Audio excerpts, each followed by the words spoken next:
सरकार नई पेंशन योजना लेकर आई है जिसका नाम यूपीएस यानी यूनिफाइड पेंशन स्कीम है। सरकार इस योजना के तहत कर्मचारियों को एश्योर्ड पेंशन देगी।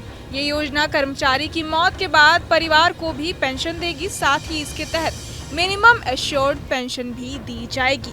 ऐसे में चलिए आपको बताते हैं कि यूपीएस यानी यूनिफाइड पेंशन स्कीम और ओपीएस ओल्ड पेंशन स्कीम में अंतर क्या है। सबसे पहले अगर बात करें यूपीएस की तो 23 लाख सरकारी कर्मचारियों को यूपीएस यानी यूनिफाइड पेंशन स्कीम का लाभ मिलेगा, जिसके तहत कर्मचारी के 12 महीने की एवरेज बेसिक सैलरी का 50% हिस्सा रिटायरमेंट के बाद आजीवन दिया जाएगा। हालांकि कर्मचारियों को कम से कम 25 साल तक सेवा देनी होगी। समय समय पर इस पेंशन में डीआर भी जोड़ा जाएगा। फैमिली पेंशन की बात करें तो कर्मचारी की मौत के बाद फैमिली में से किसी एक योग्य सदस्य को कर्मचारी की पेंशन का 60% हिस्सा दिया जाएगा। वहीं अगर किसी कर्मचारी ने सिर्फ 10 साल या उससे ज्यादा तक सर्विस की है तो उसे कम से कम पेंशन 10,000 रुपए दी जाएगी। यूपीएस के अंतर्गत ग्रेच्युटी के अलावा रिटायरमेंट पर एक मुश्त राशि भी दी जाएगी। इसका कैलकुलेशन कर्मचारियों के हर 6 महीने की सेवा पर मूल वेतन और महंगाई भत्ते के 10वें हिस्से के तौर पर किया जाएगा, जिसमें ग्रेच्युटी की अमाउंट ओपीएस की तुलना में कम हो सकती है।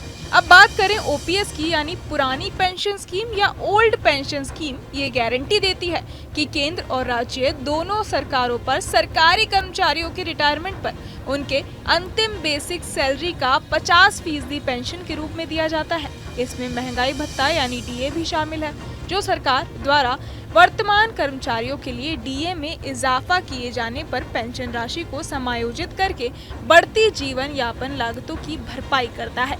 ओपीएस की एक बड़ी खासियत सामान्य भविष्य निधि यानी जीपीएफ है, जहां कर्मचारी अपनी आय का एक हिस्सा योगदान करते हैं, जिसे बाद में रिटायरमेंट पर ब्याज के साथ वापस कर दिया जाता है। इसके अलावा ओपीएस के तहत कर्मचारी 20 लाख रुपए तक की ग्रेच्युटी भुगतान के हकदार हैं। अब बात करें ओपीएस की खासियतों की तो पहला आता है पेंशन राशि।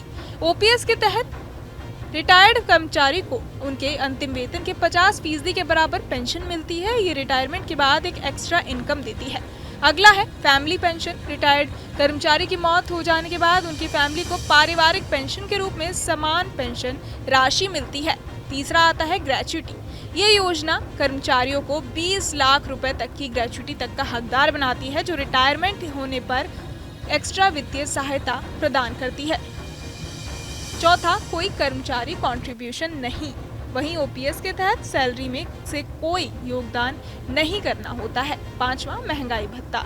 महंगाई के हिसाब से डीए में बढ़ोतरी की जाती है और ये डीए पेंशन में जुड़ता है, जिसे हर 6 महीने पर सरकार संशोधित करती है।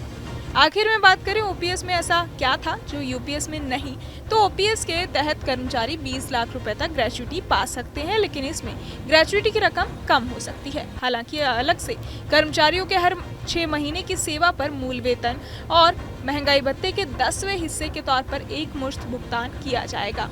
वहीं ओपीएस के तहत सैलरी में से कोई योगदान नहीं करना होता, जबकि यूपीएस में 10% का कंट्रीब्यूशन देना होता है। बहरहाल इस पूरी खबर को सुनकर आप क्या कुछ सोचते हैं या आपके मन में क्या सवाल है, हमें कमेंट बॉक्स में जरूर बताएं और बाकी तमाम खबरों के लिए सब्सक्राइब करें न्यूज नेशन। न्यूज नेशन अब व्हाट्सएप पर खबरों की ताजा अपडेट के लिए न्यूज नेशन के इस क्यूआर कोड को स्कैन करें।